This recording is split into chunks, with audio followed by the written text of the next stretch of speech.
Time now for a look at the top stories making news around the world. In the region, as of June 1, Caribbean Airlines will discontinue services to Dominica and St. Kitts, as well as the non-stop Guyana and Suriname service. It will also reduce the number of flights to Martinique and Guadeloupe. Caribbean Airlines, which is majority owned by the Trinidadian government, says it's part of plans to offload loss-generating routes following its expansion program launched in 2023.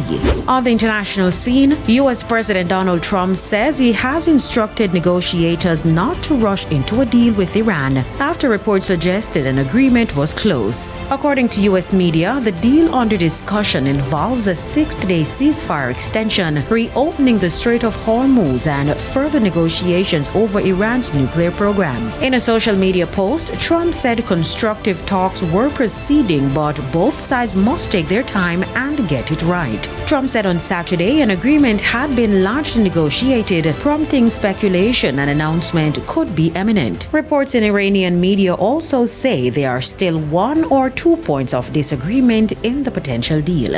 And that's it for the top regional and international stories. I am Carrie Simpson. And the primetime news package continues with sports right after this break. Ricardo Chambers is standing by.